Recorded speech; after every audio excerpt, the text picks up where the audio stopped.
I left the keys in the ignition that night, and my brother never made it home. His watch stopped at exactly 2:13 a.m., but mine kept ticking. 8 years later, I'm still paying, alone on the graveyard shift in this 18-floor tower that never forgets. Tonight, it left me a post-it note in my own handwriting. You left the keys in the ignition that night. The cameras show my face with my brother's smile. The footsteps behind me arrive a half a beat too late. And something in the building is learning to speak with my voice, begging me not to leave it alone. Welcome back to Ethereal Echoes. Settle in, get comfortable, and let the world fade away. 11:07 p.m. I badge in, flexing my thumb until the reader coughs its ugly beep and spits the turnstile. The lobby is half vacant, but the absence is what fills it.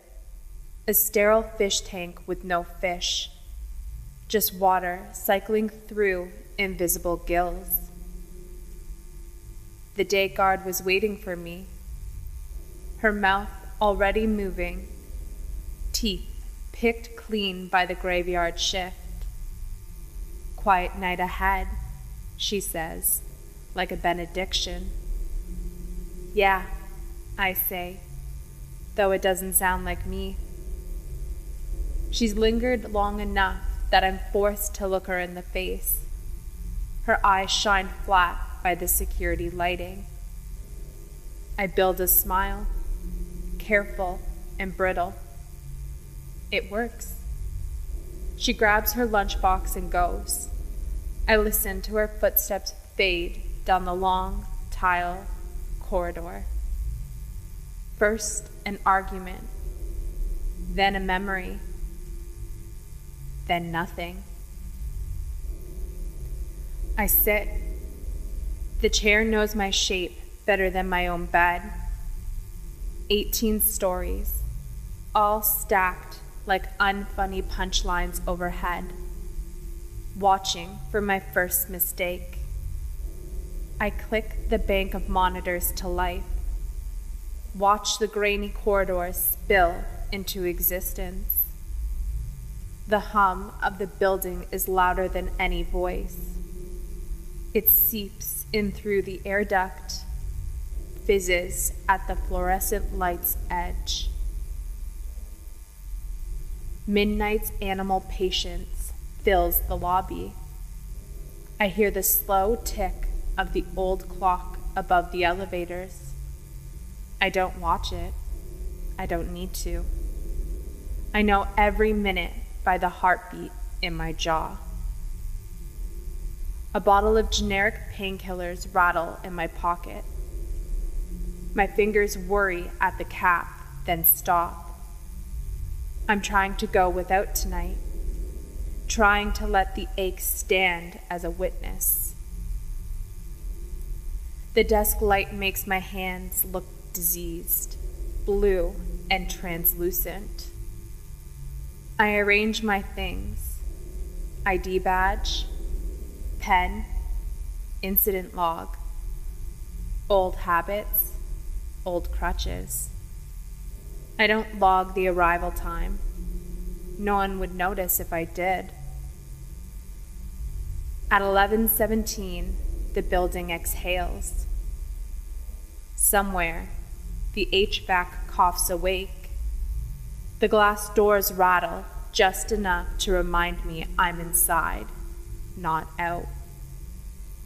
The night outside the lobby's aquarium is thick, the sort of black that has to be poured. The monitors flicker. I flinch, even though I told myself I wouldn't. I scan the grid of static shivered views. elevator cabs, 2 empty stairwells, rows of cubicles stunned in midnight blue. I do this every shift, every hour, every time I lose count of the seconds. For exactly 1 heartbeat, every screen shows the same thing. Not the corridors, not the copy rooms, but a field of splintered metal and glass. The frame is slumped at an impossible angle. The airbag is burst, still bleeding its synthetic guts. The windshield, unzipped by the tree trunk. It's tattooed with a spider's nervous system. Blood shines on the dash. My brother's watch, my watch now, flashes 2:13 in shattered LEDs. I blink and it's gone. The monitors revert to their patient stare, blank and waiting. I let out a sound, thin and sharp, a strangled wheeze that surprises me. I check behind me, pointless but necessary. The marble lobby is still empty, still indifferent. I reach for the painkillers, but hesitate. My hands tremble, so I plant it flat on the desk instead. Feel the cold laminate sting in my palm. I didn't bring it up that night. The building did. I rub my face, feel the crust of fatigue in my eyes. I tell myself out loud, just another shift. The sound, almost a joke. The lobby crawls. I keep my eyes on the monitors, daring them to glitch again. They don't. But the memory is there now, waiting behind the glare.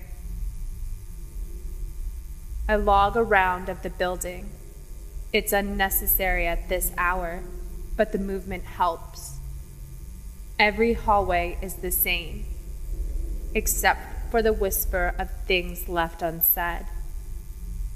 In the elevator, my reflection is a ghost haunched under fluorescent abuse. I tap the panel for the top floor, just to feel the car lurch into ascent. I close my eyes and listen to the cables strain. 9th floor, empty. 10th floor, emptier. Every office is dead, their little shrines of productivity frozen until daylight. I check the conference rooms, the copy nooks, and each threshold I stand still, just long enough to let the quiet accumulate. Sometimes I hear things, staplers popping, a phone chirping from inside a locked room. Tonight, nothing. I take the stairs down. My shoes slap the concrete too loud. On 7, a bulb is out, and I stumble for half a second. My heart takes that as permission to race. I hate it how it does that. My own biology, always looking for a reason to betray me. When I make it back to the lobby, the monitors are waiting. I sit. The desk light is a little halo, trapping me in its nothing. The pain in my shoulder is a steady, familiar ache, like an old roommate who won't leave. I remember the crash. I remember how still everything got the second after. The sound, the taste, the blood. My brother's face filleted by the airbag, looking at me like he had something else to say. Just one more joke. Just one more time. I told myself that I'd left that night behind, left him behind. The building knows better. The monitors are always watching. I write my hourly report. 11:57. Perimeter secure. All clear. I draw the letters out. Let the act of writing reassert the present. I take a deep breath, and for a second, it feels almost normal. Just another night. Just another shift. The monitors flickered again, but this time, nothing happens. I tell myself I imagined it. I tell myself I'm here for the paychecks, for the small dignity of routine. I tell myself the building's not haunted. Not yet.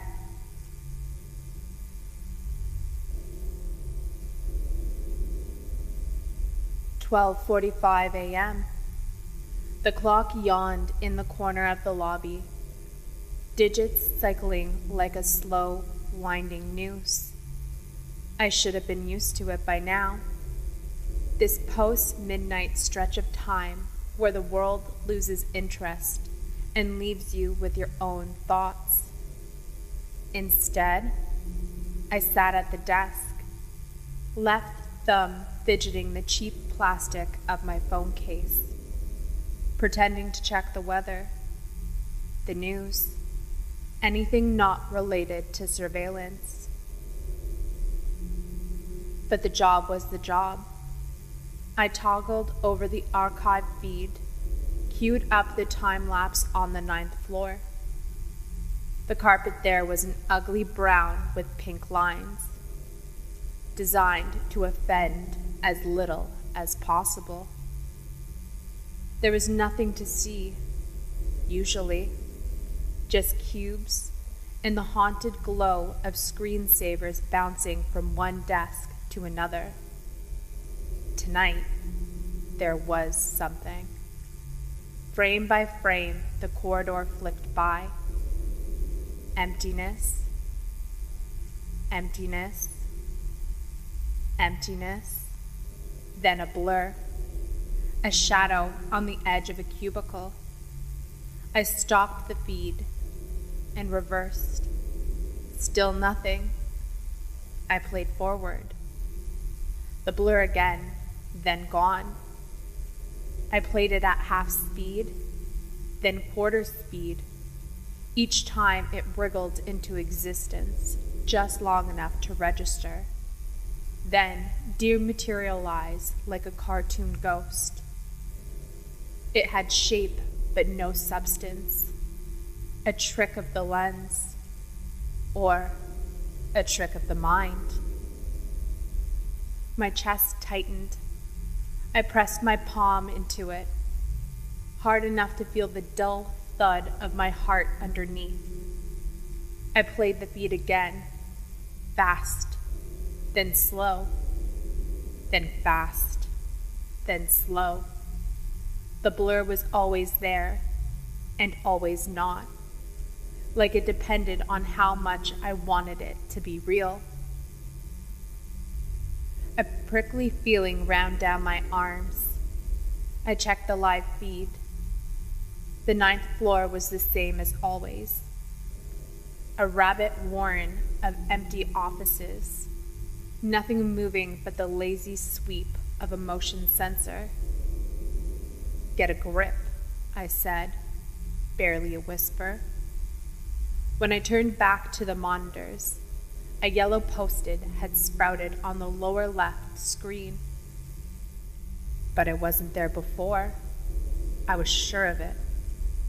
my own handwriting, block letters that looked like they'd been pressed through the paper by malice. You left the keys in the ignition that night.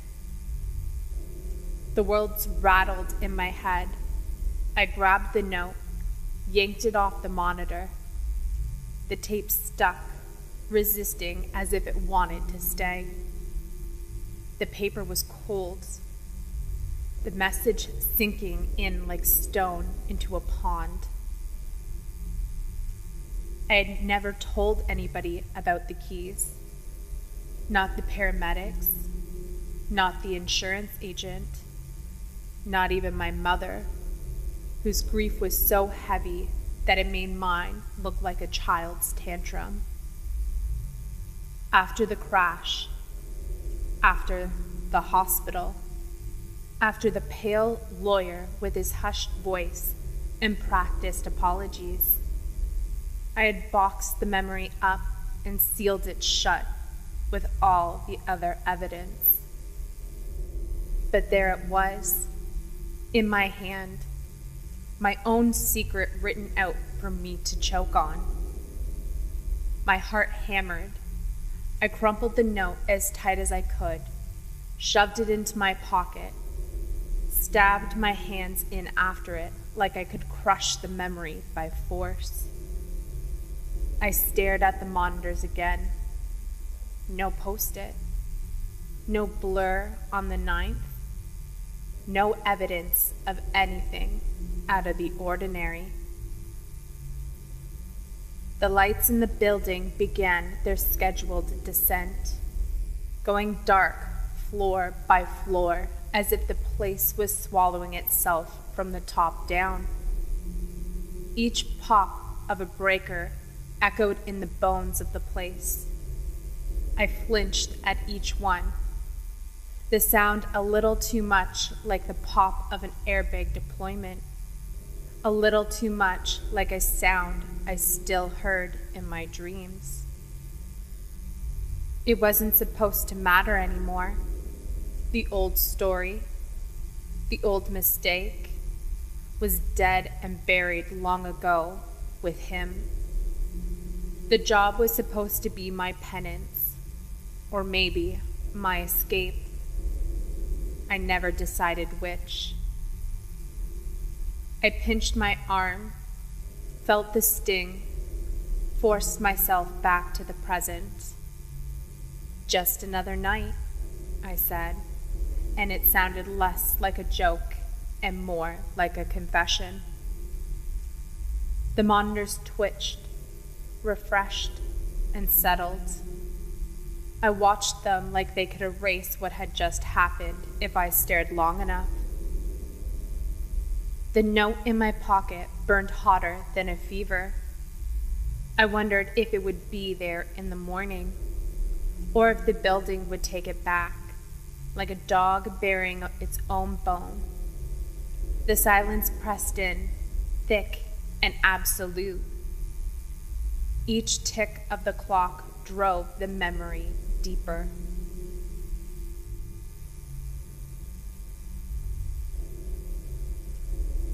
Two 12 a.m., and the night was a long, wet knot in my head.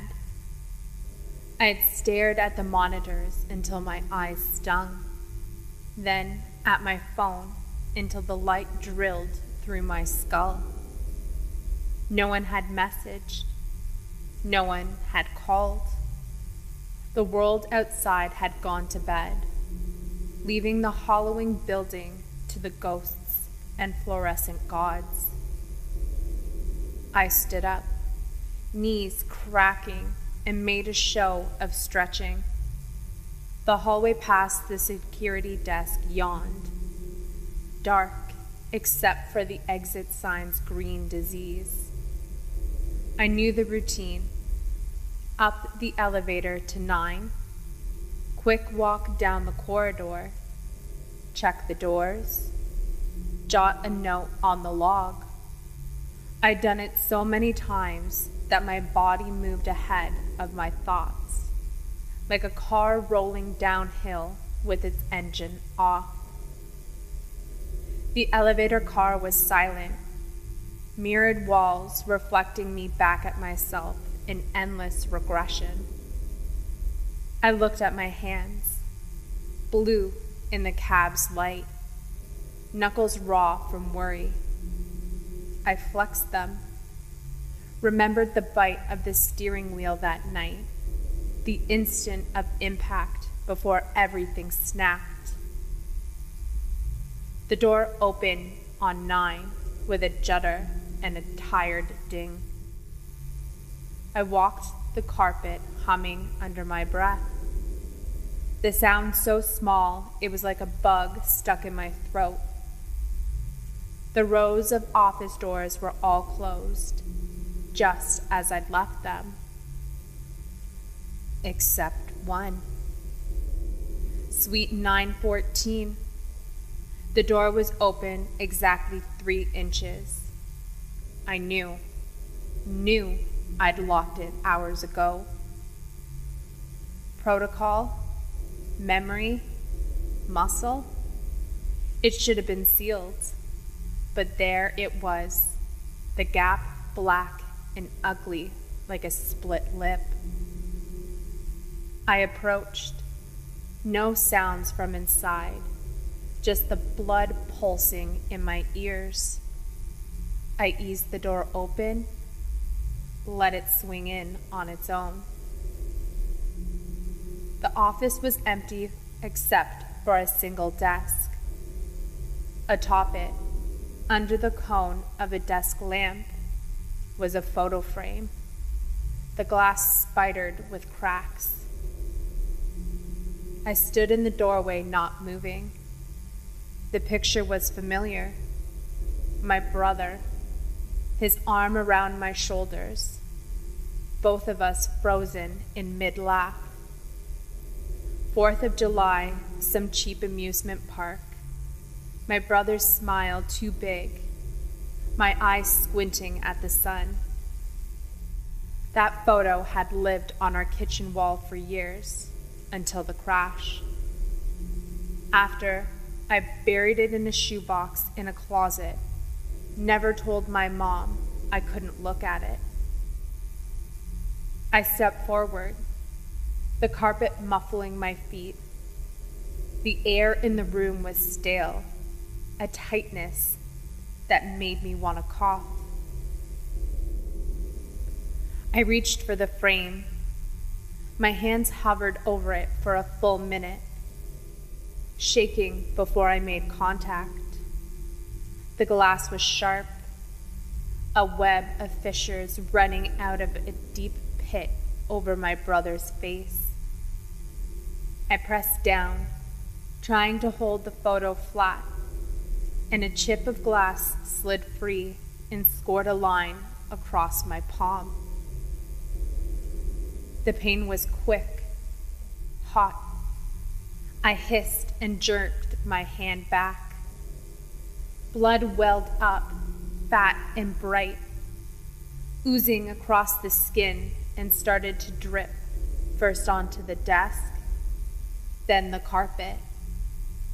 I watched it, almost hypnotized. The red was so vivid, so solid, it made everything else in the room seem transparent. I sat down at the desk, clutching my hand. It throbbed, but I welcomed the feeling. It was something I could name, something present. I rocked back and forth, slow, letting the sting eat away at the memory of the crash, even if only for a second. From the hallway, footsteps echoed, slow, measured, impossible to place, like someone matching my own, half a beat behind. I stopped moving. The footsteps stopped too. I waited. A minute passed by, then another. My blood cooled, sticky against my skin. I wrapped my palm in my shirt. leaving a bloom of fabric turning red. The footsteps started again, closer this time. Not running, not urgent, just the steady rhythm of someone who knew exactly where they were going. They reached the doorway. I stared at the open gap. No shadow, no movement, just the hum of the desk lamp and the pulse in my head. I counted to 10. Then, using my elbow, I nudged the door open wider. The hallway outside was empty, a band of blue carpet leading nowhere. I walked the threshold and looked both ways. No one. I felt a pressure in my chest, like a balloon inflating and refusing to pop. The only sound was the air conditioning, a distant, bored sigh. I went back to the desk and studied the photo again.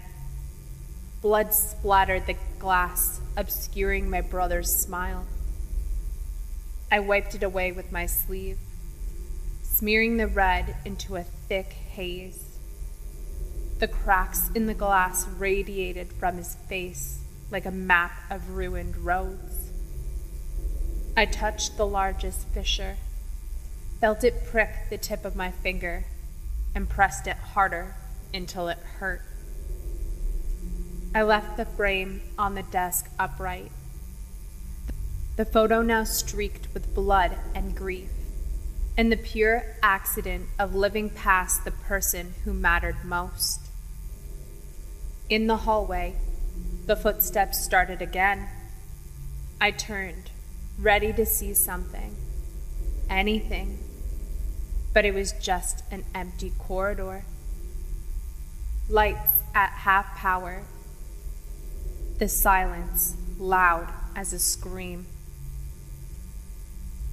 The cut in my hand pulsed with every heartbeat, steady and refusing to close. I didn't bother logging the incident. I knew what I'd seen, and I knew what the building wanted. It wanted me to remember. It wanted me to bleed.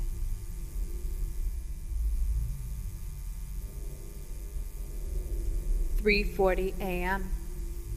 The break room on 9 was a crypt, the kind of quiet that only exists in rooms no one has entered in weeks.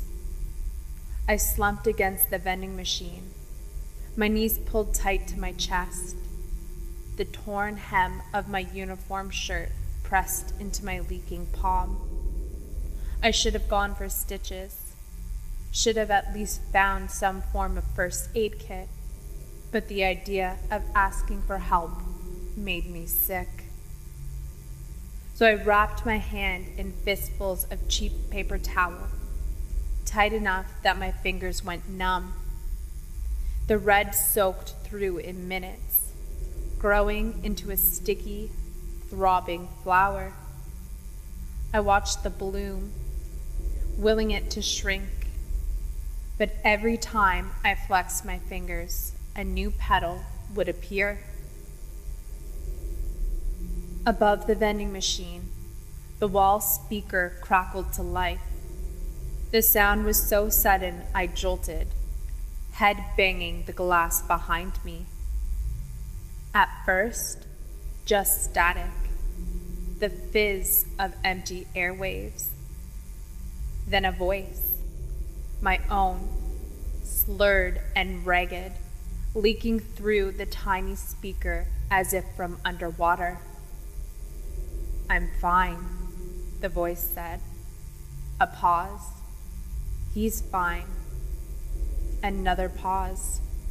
A wet exhale. "Just drive." I went cold all over. The words were an old wound healed over with the kind of scar you can't see. I'd said them that night of the accident, again and again, trying to will them into truth. I remembered the sharp stink of whiskey, the world tilting every time I blinked. I remember my brother's face, how he had looked at me across the console, his smile a thin line, the edges already unraveling. The speaker played the message again. I'm fine. He's fine. Just drive. The pitch warped on the last word, drawing it out until it almost sounded like don't. I pressed my hands to my ears, paper towels slipping, blood smearing across my temples. Stop, I whispered. The speakers obeyed. Static, then nothing. My pulse slowed, my jaw unclenched. I let my hands fall, shaking. For a second, I thought it was over. Then the words started again, but not from the speaker. From inside my head, so loud and clear I could taste them. I'm fine. He's fine. Just drive. Each repetition grew softer, not in volume, but in conviction, like I was losing faith in my own lie. I'm fine. He's fine. Just drive. The memory replayed frame by frame, like an old movie reel skipping in the projector. The cold plastic of the steering wheel, the weight of my brother's arm slung across my shoulder in a last-minute attempt at comfort.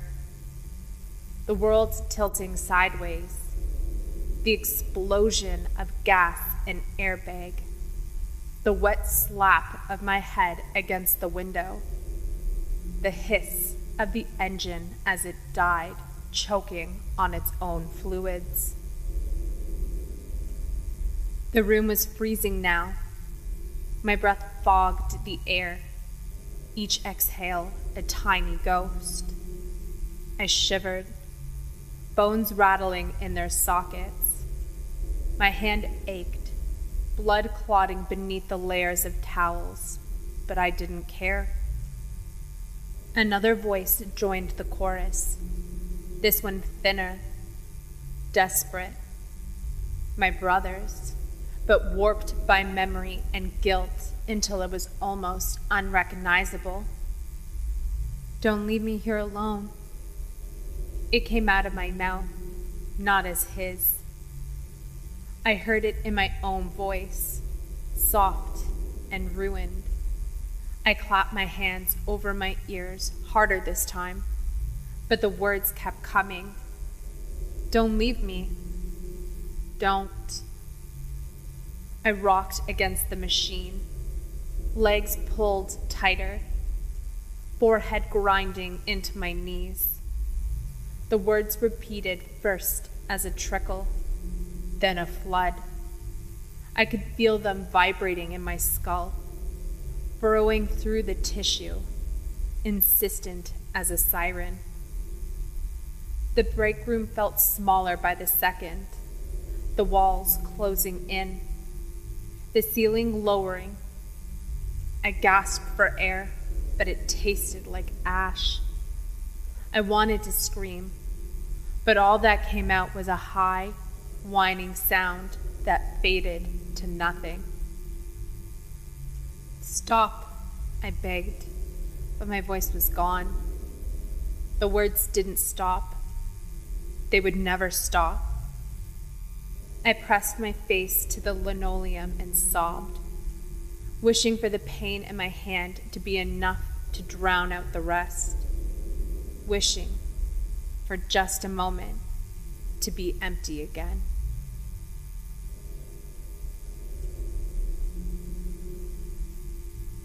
"4:55 a.m., and the world was rinsed of all warmth. I stumbled to the 9th floor washroom, trailing blood and sweat and sleep deprivation. The banks of fluorescent lights hummed above the mirrors, sickly and internal, bleaching the world down to its bones. The wound on my hand was barely scabbed over, angry red oozing through the shredded paper towel. The sink was slick with pink and a tiny crime scene I tried to erase with quick swipes of water. I splashed my face once, twice, again. The water shock cold and almost sweet. For a second, it worked. I was just a person in a bathroom at the ass end of the night. Nothing supernatural, nothing haunted. I leaned into the mirror, letting the water drip down my neck, and took a long, shuddering breath. Then I looked up. In the reflection, I wasn't alone. There was a figure behind me, blurred and colorless, a negative image stitched into the glass. Its eyes were black holes, sucking the light from the room.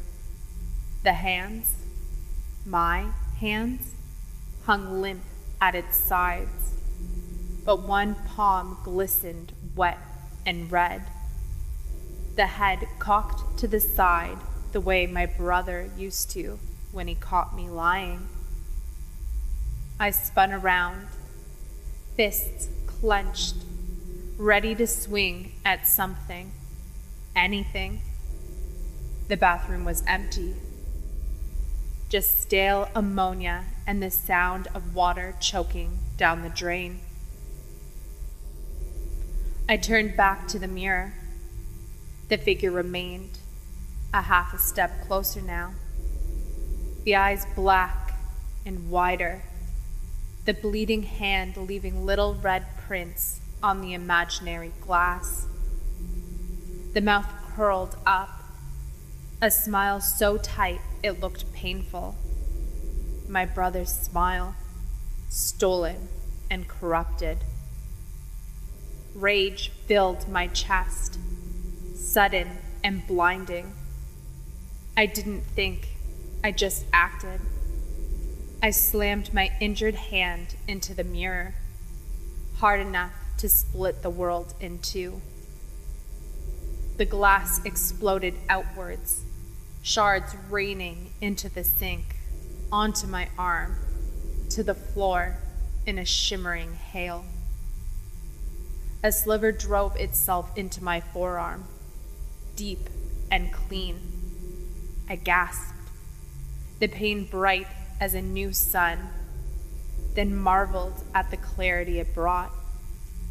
For a moment, all I could feel was the cut, the hot, raw agony, the wetness blooming under my sleeve. It was pure and honest, nothing borrowed from the past.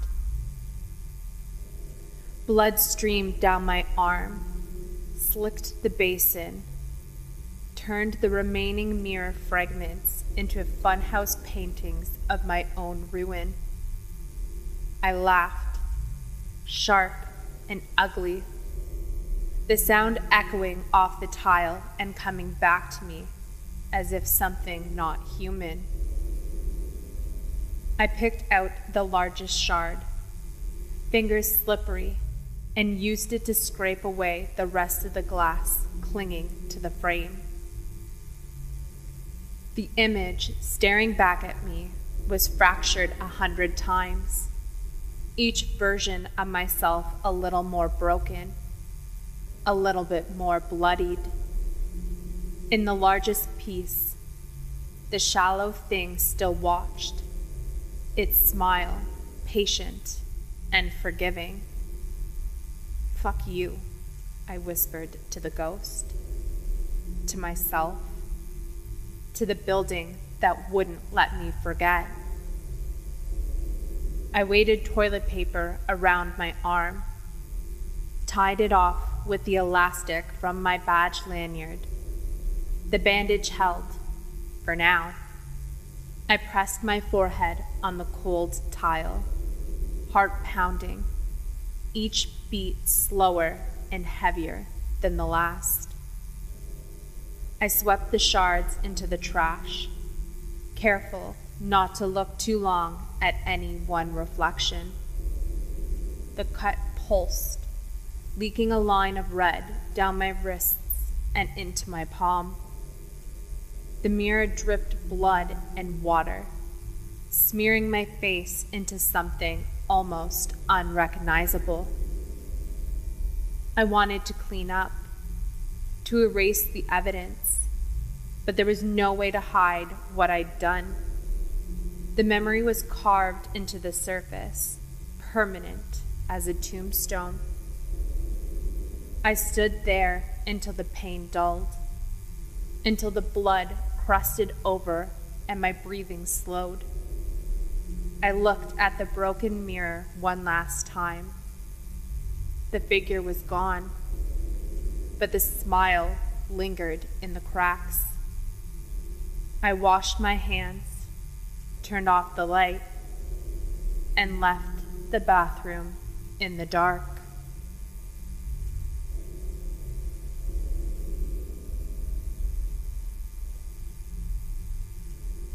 "5:58 a.m. I sat at the security desk, both hands bandaged in paper towels and bandage tape, red stains darkening like wet rust. I'd lost the sense of feeling in my fingers hours ago. I watched them tremble as if they belonged to someone else. The monitors played their endless loop. Empty corridors, dead offices, the slow crawl of dawn across the loading dock. I could see the lobby from above, fish-eye and cold, the camera lens catching the edge of my own haunched silhouette. In every monitor but one, nothing happened. In the lobby feed, I was visible, just me, staring straight into the glass, eyes bloodshot, mouth stitched into a thin, unnatural smile. The smile didn't belong to me. It was too wide, too forced, stretching the skin at the corners until I expected it to split my face. It was my brother's smile, resurrected and grafted on my own. I watched myself for a long time, waiting for the image to change. It never did. I reached out, slow and careful, and pressed the power button on the monitor. The screen went black, leaving only my warped reflection and the faint echo of my breath. The building was quiet, the kind of quiet that says there's nothing left to say. I slumped back, letting the weight of the chair pull me down. My arms ached, my wounds pulsed with a tired regularity. I felt hollowed out, scraped clean. Morning light sped through the lobby doors, bleaching the world to the color of old bones. The glass stayed locked, the building still holding me inside, a museum of my own regrets. At exactly 6, the day guard appeared. She walked up to the front doors, coffee in hand, mouth forming a silent question as she noticed the blood on my shirt, the bruises blooming across my knuckles. She knocked, once, twice, a little harder each time. The sound reverberated through the lobby, sharp and hollow. I tried to wave, to stand up, but my body didn't respond. I felt myself smile, felt my lips peel back from my teeth. I watched her mouth move, words lost behind the glass. Her face twisted from concern to something colder. As she backed away, phone already out, already dialing. I pressed my own hand to the glass, leaving a red print behind. I tried to speak, but the words came out wrong. The voice warped by exhaustion and memory, and the thing living in my head. Don't leave me here alone. It sounded just like my brother. The day guard watched from outside, frozen, phone held to her ear. I saw myself reflected in her eyes. A stranger in a uniform, mouth moving on its own. Don't leave me. The lobby was filling with light now, gold and white and endless. The shadows shrank to nothing. I felt myself sinking, the edges of my vision feathering out. Somewhere, a phone was ringing. Somewhere, sirens. Somewhere, the building exhaled, finally satisfied. I stayed in my chair, hands pressed to the glass, mouthing the last words anyone would ever hear from me. Don't leave me alone here. The past had me now.